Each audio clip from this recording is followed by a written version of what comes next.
ETs, that is, ancient gods, left Earth to be in the safety of the heavens. Ancient Sumerian accounts of the Great Flood. And if you see the video before this one, we have these same type of legends found in the ancient Greek texts, mythology, talking about the Great Flood event, and that the quote-unquote gods, which were descendants of the Anunnaki, Atlanteans, Nephilim, extraterrestrials, whatever you want to call them, took off for space, and they went to Mars and the moon in order to save themselves. And the video before this one, you'll see also they claim that there was some kind of a space conflict between the moon and Venus, the moon and Sirius won. So what happened to the moon? We don't want to know. Maybe that's why the moon looks like the way it looked like today. But anyway, according to the Sumerians, and we have a lot of writing and theories about this from Zecharia Sitchin. Others, like Tompkins, claims that there are beings on the moon, just like the ancient Sumerians and the ancient Greek texts tell us. We even have this hanging thing on top of the moon. This is supposedly one of the images from NASA, and you'll have a lot of images here of the moon and Mars from NASA as well. Kindly support my Patreon account, since YouTube has again demonetized my YouTube channel. The daily posts are 5 videos daily, and they are totally different from what I have on my YouTube channel. Thank you so much for your support, and that you find all my content so interesting. You'll find the Patreon account details in the description box below.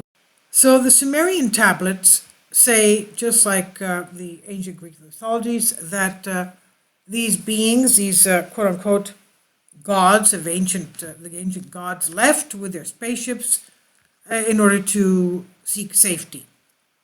Now, ancient Sumerian accounts of the Great Flood speak of a time when gods came down from heaven, creating the first cities on earth, but these same quote-unquote gods left Earth to be safe in the heavens before the Great Flood swiped across the planet. Now, while there are many accounts of ancient prehistoric floods, the earliest flood legend in world mythology actually originates in one of the most enigmatic and mysterious ancient civilizations to inhabit our planet, that is the Sumerian civilization. We know that the Sumerian kings list has these kings living for tens of thousands of years. That was pre-flood. Now, the account of the Great Flood, according to the ancient Sumerian legend, dates back to about 200 BC, a time when gods left the earth to be safe in the heavens. It can't be 200 BC. That must be some kind of wrong date. Many of the ancient Sumerian clay tablets provide incredible stories that are mainly considered as legends or myths, simply because we are unaware of their true meaning and can't comprehend something that makes our mind wander into the unknown. Texts found in ancient Sumerian tablets illustrate impressive stories of how humans came into existence, our origins, and the incredible interference of quote-unquote gods in a way we cannot possibly imagine. The ancient gods Anu, Enlil, Enki, and Ninhursarga created the black-headed people while also creating comfortable conditions for animals to live and procreate. And then the kingship descends from heaven, quote-unquote, and the first ancient cities are founded: Eridu, Bat-Tibira, Larak, Sipar, and Shurapak. The Sumerians were the first people who started building actual cities, organized using actual city grids like we see in modern-day cities around the world. They invented sewer systems, even underground heating. They invented cobblestones, frequently used in the pavements of early streets.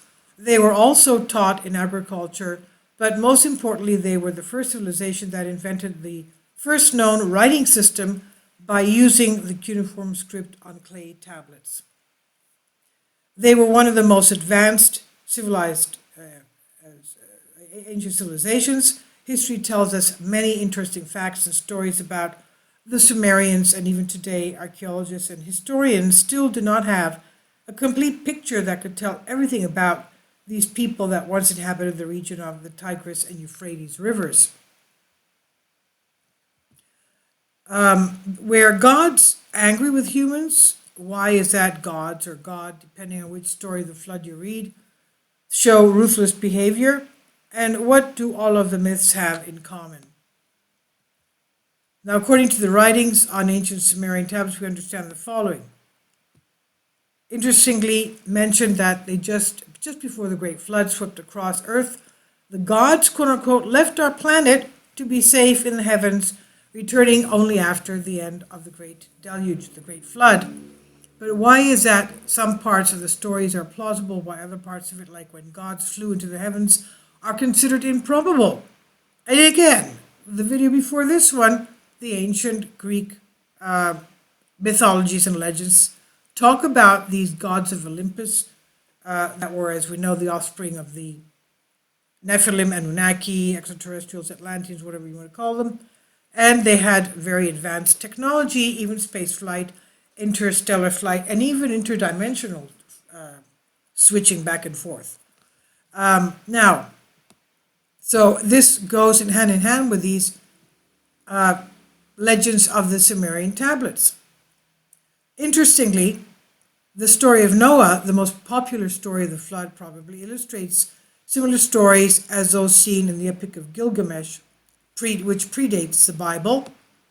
According to the Epic of Gilgamesh, Enki, the creator god of man, approached a mortal named Utnapishtim and spoke to him, revealing the plans of the gods, giving him plans on how to build a boat to survive the wrath of what would be sent upon earth. And once the flood swept across the planet, fulfilling the wrath of Utnapishtim, sent 3 birds to find land.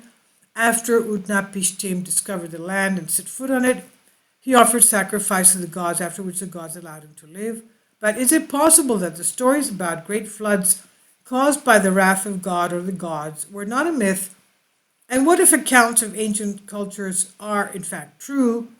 What if these so-called quote-unquote gods did in fact exist on earth? And what if they did travel to the heavens just before the flood? We're talking about extraterrestrials. Well, the offspring of extraterrestrial, demigods, gods, whatever, gods of Olympus, whatever you want to call them. So according to Robert Ballard, one of the best-known underwater archaeologists, who in 1985, using a robotic submersible with a remote-controlled camera, found the famous shipwreck of the Titanic, the Great Flood did in fact happen in the distant past. Ballard believes that some 12,000 years ago, much of the Earth's surface was covered in ice. He said, where I live in Connecticut was ice a mile above my house, all the way back to the North Pole, about 15 million kilometers. That's a big ice cube, he said in an interview with ABC News. He said, but then it started to melt. We're talking about the floods of our living history, he said. According to Ballard, after the water from the glaciers started melting, it rushed into the world's ocean, causing huge catastrophic flood around the world. The question is, was there a mother of all floods, Ballard said. The controversial theory proposed by Columbia University scientists claimed that there was a great flood in the distant past in the region of the Black Sea. According to researchers, the now salty Black Sea was once an isolated freshwater lake which was surrounded by huge areas of farmland. That is, until it was flooded by a huge wall of water coming from the rising Mediterranean Sea, which is, as we know, salty. Scientists estimate that the force of the water was, in fact, 200 times stronger than that of the Niagara Falls. I've been to Niagara Falls, and that water comes there really, really forcefully. Now, the giant wall of water swept away everything that it encountered in its path, creating total destruction and chaos in the region, changing the geography forever. What if the tales written by the ancient Sumerians are correct, authentic, and of actual historic value? Is it possible, like ancient clay tablets suggest, that gods did in fact descend from the heavens, creating the first cities on earth? And is it possible that these same gods escaped to the heavens before the Great Flood? The question that inspires debate is, in ancient Sumerian texts, Can we identify the difference between myth and reality, and what kind of reality is accepted by mainstream scholars today? It seems that the ancient clay tablets of ancient Sumer have incredibly valuable historic stories that have been ignored for decades by mainstream scholars. This is from Bended Reality. Please leave your comments and thank you for your support.